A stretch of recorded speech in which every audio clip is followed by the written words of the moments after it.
So all the reproductive structures are homologous. तो जैसे इसका primary sex organ and male का प्राइमरी सेक्स ऑर्गन वो होमोलोगस है एंड इस तरह से, ठीक है। Now as we discussed that primary organ किसको कहते हैं? It is that organ which produces sex cells और गैमीट्स। इधर क्या होगा? वो ओवा। एंड द सेक्स हार्मोन, इसको हम क्या कहते हैं? एस्ट्रोजन। तो please remember, estrogen is a common name. तो उसका जूलॉजिकल या बायोकेमिकल नेम क्या है? 17 beta estradiol. Estradiol. Okay, so this is the chemical name of estrogen. कोई शक? तो इसीलिए ह्यूमन फीमेल्स में what is the primary sex organ? That is ovary and वो वन पेयर होता है, ठीक है जी। सेकेंड है एसोसिएटेड सेक्स स्ट्रक्चर्स। तो एसोसिएटेड सेक्स स्ट्रक्चर में क्या क्या मिलेगा फीमेल में? एक मिलेगा वल्वा और उसको हम एक्सटर्नल जेनाइटल्स बोलते हैं, ठीक है। एंड दूसरा है ब्रेस्ट। तो ये दोनों फीमेल फिजियोलॉजी में मदद करते हैं। तो वल्वा जो है it guards the vagina and urethra, ठीक है। तो वेजाइना क्या है? Vagina is called genital opening and urethra is called urinary opening. Okay, so in females there are two different openings, one for urethra and another for ova. Do you understand? Another for sperm लिख देंगे हम लोग, sperm. Fine. तो इसीलिए जो mails में हमने क्या देखा था? दैट एक ही ओपनिंग होता है for urine as well as semen. पर इधर क्या है? दो अलग अलग ओपनिंग्स है। Okay, vaginal opening is different, urinary opening is different. Is it understood? उसके बाद breast, they are meant to assist in feeding the child, ठीक है। तो ये दोनों एसोसिएटेड सेक्स स्ट्रक्चर है। एक ही ग्लैंड है आप लोग का जो हम लोग पढ़ेंगे, that is called Bartholin's gland या बल्बोयूरेथ्रल ग्लैंड। तो it is homologous to what? बोलिए। काउपर्स। तो it is homologous to Cowper's. Fine, कोई शक? No, sir. तो इसीलिए ये हमारा कंसेप्ट है। डक्ट सिस्टम हम लोग डिस्कस करेंगे आइदर बाहर से अंदर या अंदर से बाहर। तो अगर हम बाहर से अंदर देखें तो बाहर से अंदर कौन आता है? एग ना स्पर्म? स्पर्म। तो इसको हम लोग स्पर्म पाथ बोलेंगे। फाइन। तो बाहर से अंदर स्पर्म पाथ होता है, अंदर से बाहर एग पाथ होता है। तो इसलिए basically here we are talking the sperm path. तो इसलिए सबसे पहले वेजाइना, वेजाइना से वेजाइनल कैनाल, उसके बाद सर्विक्स, उसके बाद यूट्रस, उसके बाद फेलोपियन ट्यूब एंड उसके बाद आउट, ठीक है। तो इसलिए ये आपका ओपनिंग्स है। ये हम लोग डिस्कस करने के बाद एक और बार इसको देखेंगे। क्लियर? सो ये है हमारे रिप्रोडक्टिव सिस्टम की बनावट। Fine. So this is the human female reproductive system. Okay, so यहाँ हम लोग अलग अलग चीज देख रहे हैं। तो इधर हमने बनाया। So again you know that in the, इसको थोड़ा हम लोग यहाँ लिख सकते हैं, 2 लाइन लिख देते हैं इसके बारे में।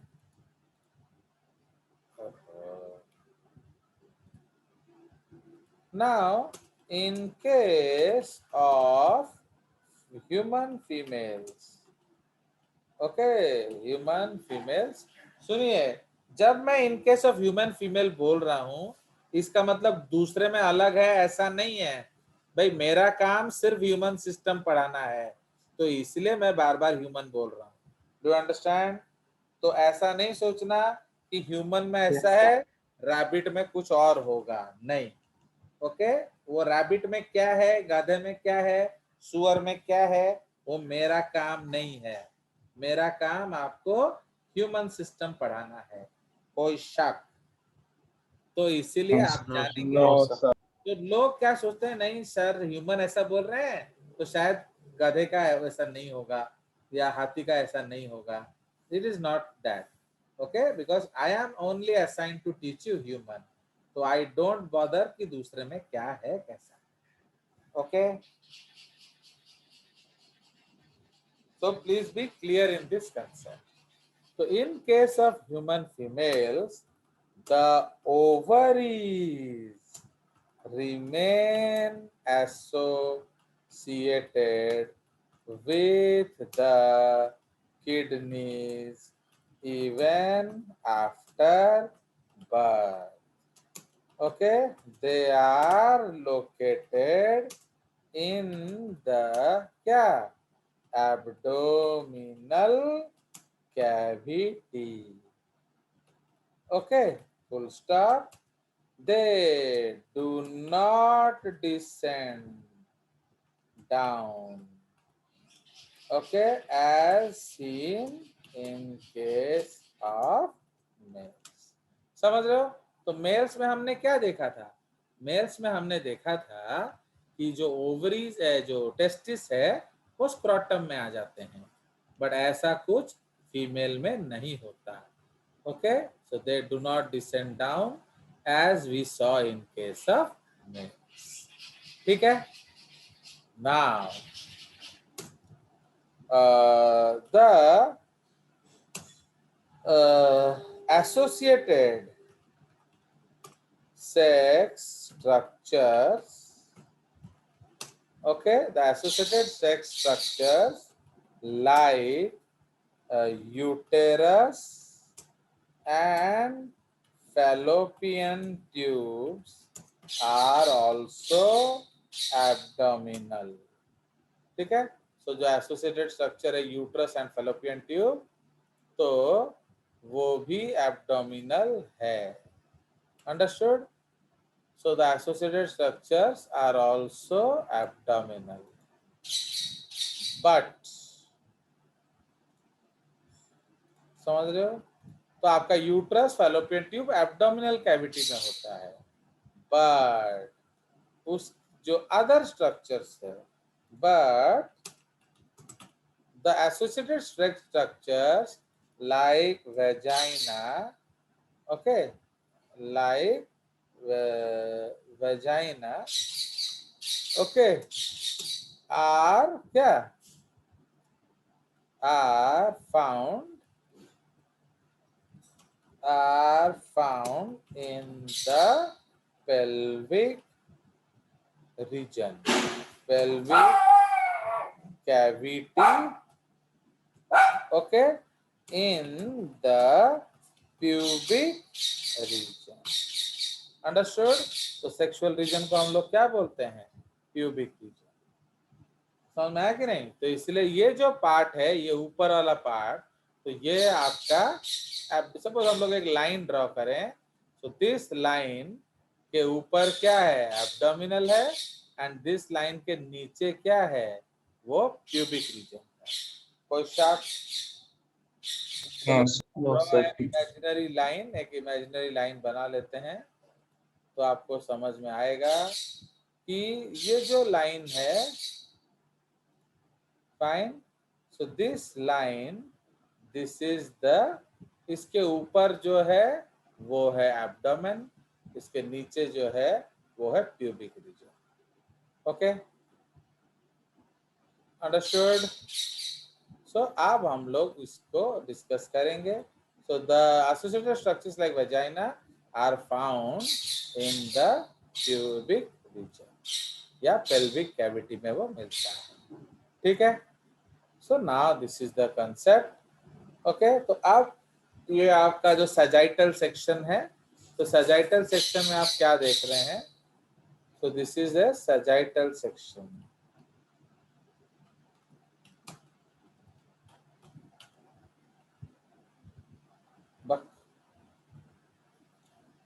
इधर इधर लगा दो। तो ये आपका सजाइटल सेक्शन है। सजाइटल सेक्शन का मतलब क्या होता है, याद है कि नहीं? बोलिए। सर जो मतलब टू इक्वल हाफ्स में डिवाइड करता ये है। जो आपका बायलैटरल सिमेट्री बनाता है। Fine. So the symmetry, the section which produces bilateral symmetry is called sagittal section. Fine. तो इसलिए आप देख रहे हो क्या? So this is the uterus. Okay ये आपका फैलोपियन ट्यूब है, यहाँ आपके ओवरीज हैं। फाइन। ये प्यूबिस बोन है। फाइन। नाउ ये जो यूरेथ्रा है, यूरेथ्रा का ओपन यूरिनरी ब्लैडर, उसका ओपनिंग इज यूरेथ्रा एंड ये वेजाइना है। तो आप क्या देख रहे हो? We have two separate openings. Okay we have two separate openings. तो एक ओपनिंग यूरेथ्रा है एंड एक ओपनिंग क्या? वेजाइना है। Do you understand? So there are two separate openings. Okay. Now this इस एरिया को वेस्टिब्यूल बोला जाता है, जेनाइटल वेस्टिब्यूल। तो इस जेनाइटल वेस्टिब्यूल को दो लिप्स से कवर किया जाता है। बाहर वाले को आउटर लिप्स या लेबिया मेजोरा बोलते हैं, अंदर वाले को इनर लिप्स या लेबिया माइनोरा बोलते हैं। ठीक है। तो लेबिया मेजोरा जो है, this is homologous to what? This is homologous to scrotum. Fine. तो ये याद रखेंगे। तो this is homologous to scrotum. Fine. तो आपका जो लेबिया मेजोरा है वो होमोलोगस टू स्क्रॉटम है। फाइन। ना ये जो ओपनिंग है ये एनल ओपनिंग है। Sorry, this is called the perineum.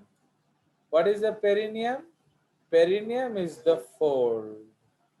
ये इंटेस्टाइन का रेक्टम है एक्चुअली। सो दिस इज क्या?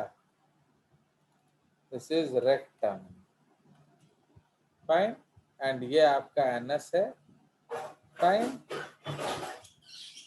क्या कहते हो, एनस? यस। तो पेरिनियम क्या है? It is the fold of skin. ठीक है, it is the fold of skin between vagina and anus. देख रहे हो? तो ये वेजाइना है, ये एनस है।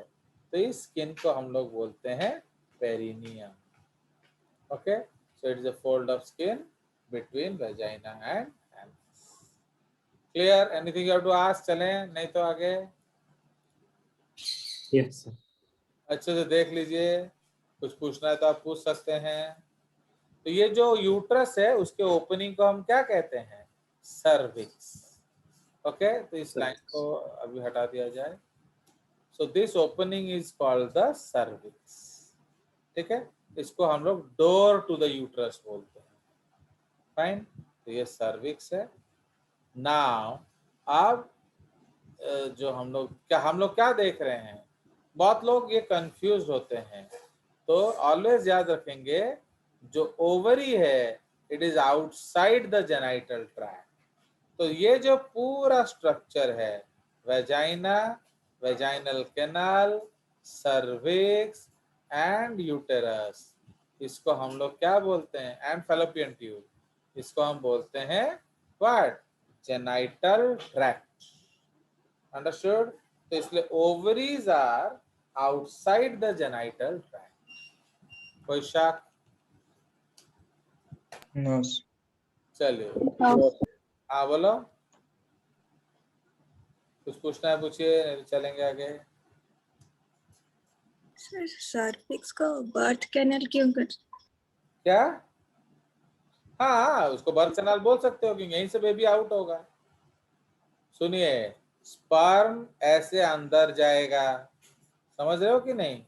तो sperm will go inside, but अगर बच्चा बन गया तो बच्चा या एग, तो ये विल कम आउट। इसलिए ये बाहर आने का रास्ता है, इसलिए उसको बर्थ कैनाल बोल सकते हैं। तो cervix as well as vagina, इसको कॉमनली बर्थ कैनाल बोला जाएगा। चलिए और बोलिए।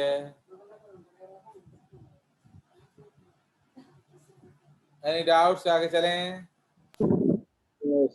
चलिए, so the human female reproductive system is made up of number 1 genital tract, number 2 ovary, number 3 associated sex structures, and number 4 sex glands। ठीक है, तो इसलिए सबसे पहले हम लोग फीमेल जेनाइटल ट्रैक्ट डिस्कस करेंगे। तो it is made up of vagina, uterus and fallopian tubes. ये हम ऑलरेडी डिस्कस कर चुके हैं, है कि नहीं? Now then we will start with vagina. तो it is the reproductive tube और tract of the female meant for genital functions। Okay, ये थोड़ा गड़बड़ है, इसको हम लोग चेंज करेंगे। So it is the opening लिखेंगे हम लोग, actually it is the opening of the reproductive tract of the female meant for genital functions. तो प्लीज रिमेंबर, इस माउथ को वेजाइना बोलते हैं, इसको वेजाइनल कैनाल बोलते हैं। ठीक है, सो it is the opening of the reproductive tube या tract of the female meant for genital functions। Okay, it receives the penis during intercourse। Okay, तो penis को receive करता है। penis releases the sperms and semen in the canal। तो इसलिए penis जब जाता है तो कैनाल में डिपॉजिट कर जाता है। It is also known as birth canal as the fully developed fetus is delivered out via this tube। तो आप उसको दोनों कह सकते हैं। In virgin females, virgin females मतलब जिनका अभी शादी नहीं हुआ है, जिनका सेक्सुअल इंटरकोर्स नहीं हुआ है, the vaginal opening is often guarded, okay, is often guarded, okay, by a membranous covering known as hymen। समझ रहे हो? तो इसलिए ऐसा हो सकता है कि एक हाइमेन हो। It allows the passage of menstrual blood, but its presence indicates that the vagina has not received any penis। So, okay, so earlier the presence of hymen was treated as an evidence of virginity। इसलिए पहले लोग सोचते थे कि hymen है तो वो virgin है, नहीं है तो वो वर्जिन नहीं है। Understood? But nowadays it is been seen that exercise, games, etc. may also cause rupture of hymen।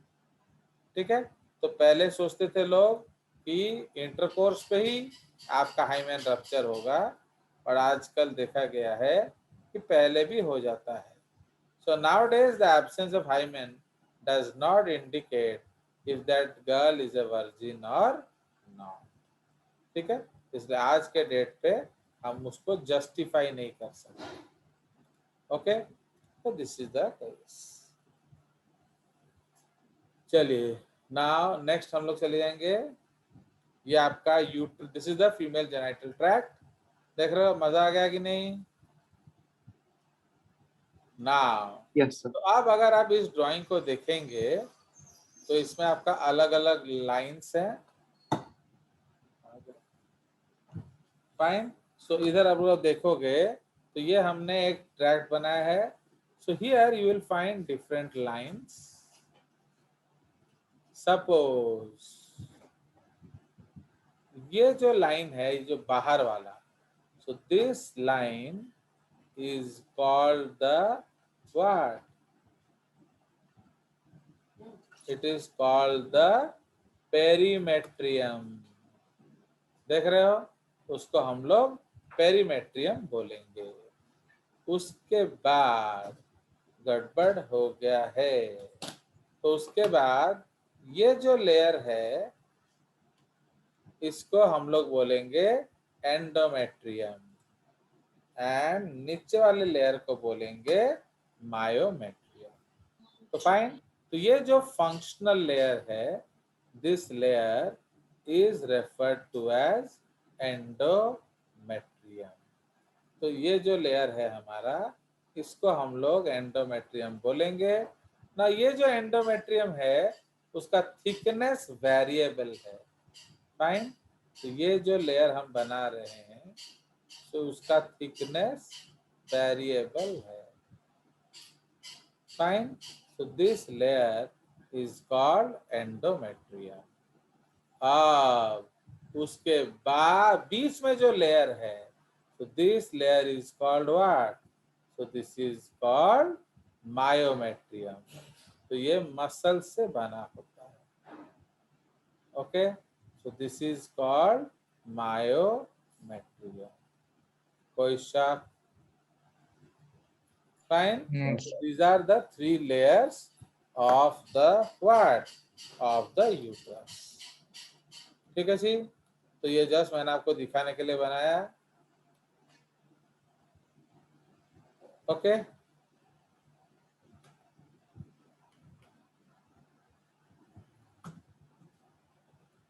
चलिए नाउ अगर हम नीचे से देखेंगे तो ये वेजाइना है एक्चुअली।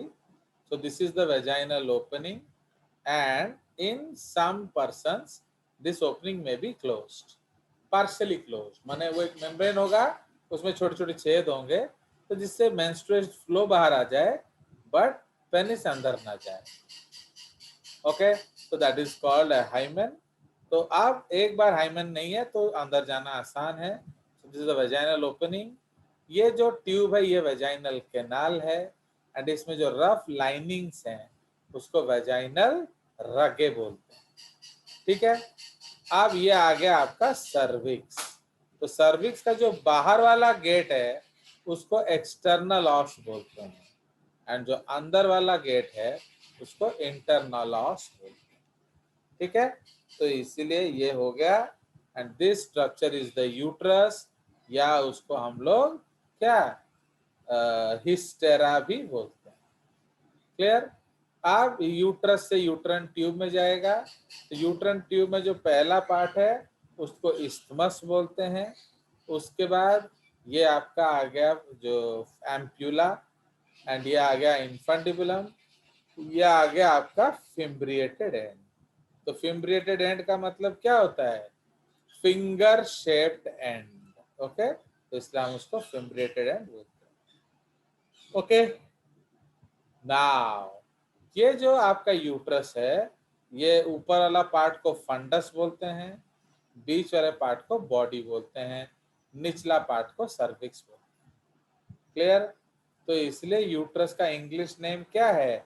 वुम्ब। अब ये ओवरीज हैं, तो आप देख रहे हो ओवरीज को बांधने के लिए हमने लिगामेंट्स लगाया हुआ है।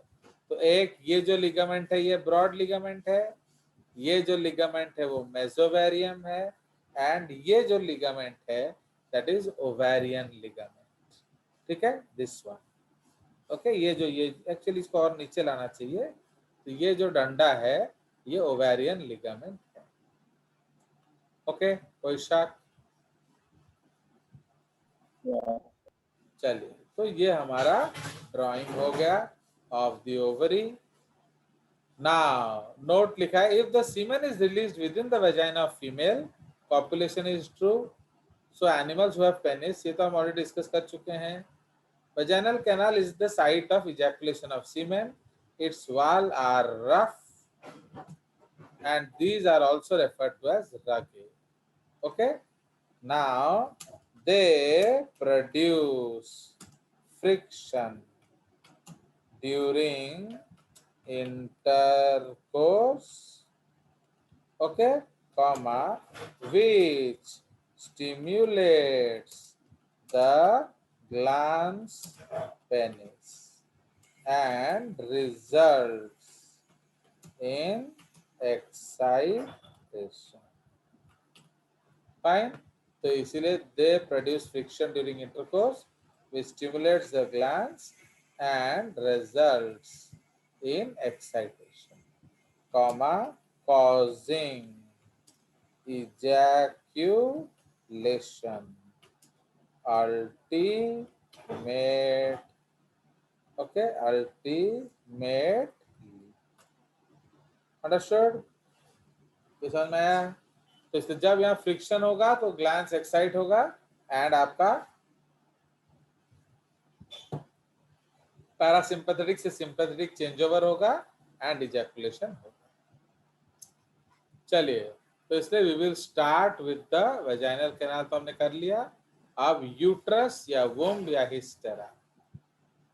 सो in the virgin females it is equal to the size of an apple, छोटा सा। But in case of full term pregnancy, this uterus occupies almost all of the pelvic cavity, abdominal cavity and thoracic cavity. क्यों? बच्चा पूरा गर्दन तक चला जाता है, क्या छाती तक। तो समझ रहे हो? Hence it is that organ of the body that can grow and degrow maximum. ये बढ़ भी सकता है बहुत एंड घट भी सकता है बहुत। ओके, कोई शक? Did you understand this? ये लाइन समझ में आया या नहीं? Yes sir. क्या Yes. समझ में आया बोलो?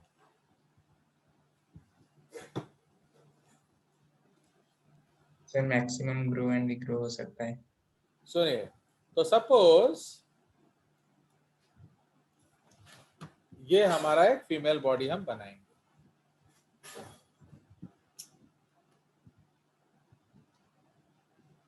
ओके, सपोज ये हमारा एक फीमेल बॉडी है।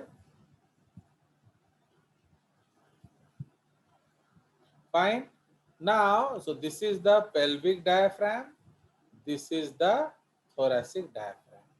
तो जनरली यूट्रस कहाँ होता है? यूट्रस आपका इधर होता है, एक छोटे से एप्पल के जैसे। बट जैसे वो ग्रो करेगा तो आपका ये जो पेट है ये बाहर आ जाता है कि नहीं? तो इसीलिए जो एम्ब्रियो है वो पूरा इतना जगह खाता है। तो देख रहे हो? तो imagine the size of growth. तो ये पिंक बिकम्स येलो, तो उसको क्या बोलेंगे? Growth. And yellow becomes pink, तो उसको क्या बोलेंगे? Big grow. डीग्रोथ। फाइन। तो इसलिए एप्पल ग्रो भी ज्यादा करता है एंड डीग्रो भी ज्यादा करता है। Understood? So this is the concept. तो ग्रोथ होता है इन case of pregnancy, it takes nearly 9 months. 9 months. And degrowth is called post pregnancy. Post pregnancy. ये भी अराउंड 5 से 6 महीना लग जाता है। ओके, तो इसलिए इसको वापस आने में भी 5-6 महीना लगता है। Okay,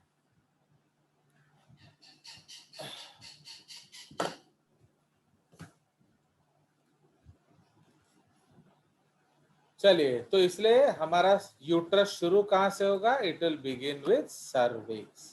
it is also known as the door to the uterus.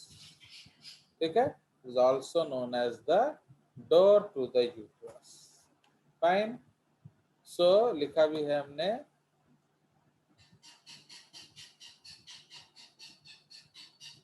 Fine.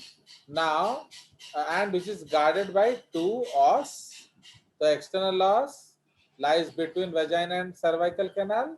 Internal os between cervical canal and body. ठीक है? It is made up of highly viscous tissue. तो अगर मैं आपका सर्विक्स के बारे में बताऊं, it is just like jam. Okay, ये जैम जैसा रिजेंबल करता है।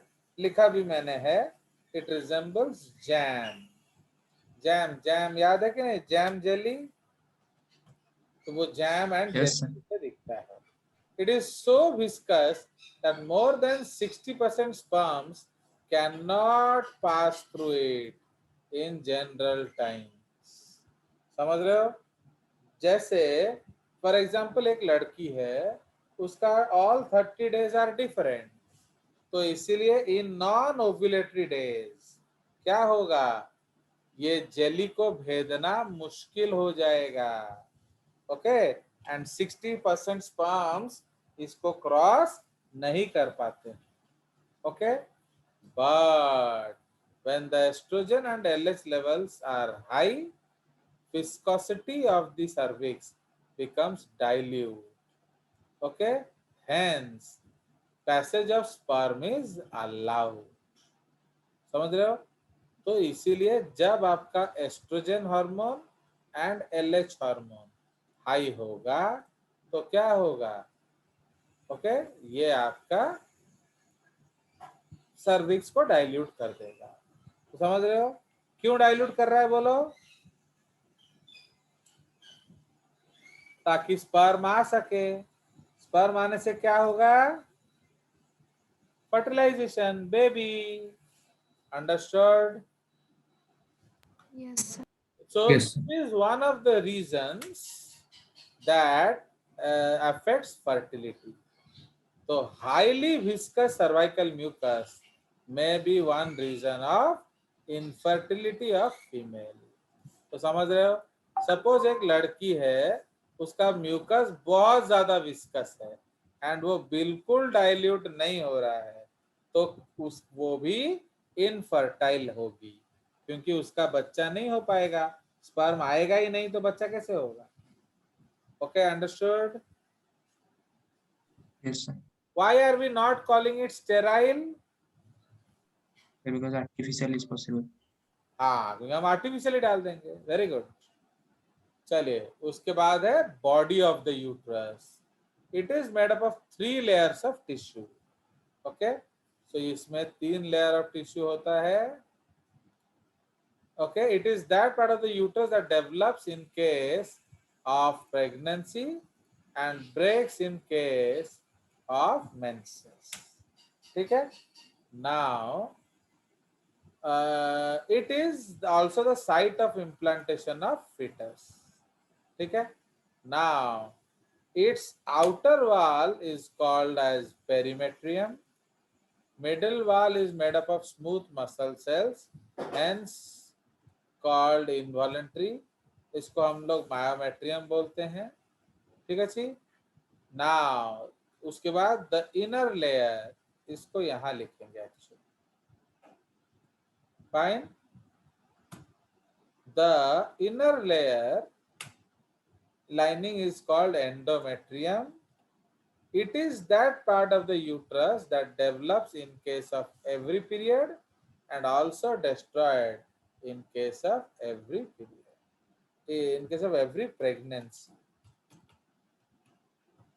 and also destroyed in case of every period. ठीक है. एवरी मेंसेस लिख लो, नहीं तो. क्लियर? तो ये आपका एंडोमेट्रियम के बारे में है. ये इंपॉर्टेंट है. The endometrium is again made up of 2 layers. Number 1 is stratum basalis. ये टोटिपोटेंट सेल्स है. Okay, so they help to regenerate the outer functionalis layer after every menses. Number 2 is functionalis. So this is the functional endometrium. ठीक है. It develops in case of every pregnancy. Okay. It develops in case of every preparation of pregnancy, मतलब 5th to 24th day, and it is destroyed in case of every menses. ठीक है. ये बहुत important point है. So it is that layer which is responsible for the maintenance of embryo, and it also supplies nutrition to the growing embryo. Okay. The uterus and other parts, ये important है. तो ये line है ना, हम लोग काट के इधर ले आने से चलेगा.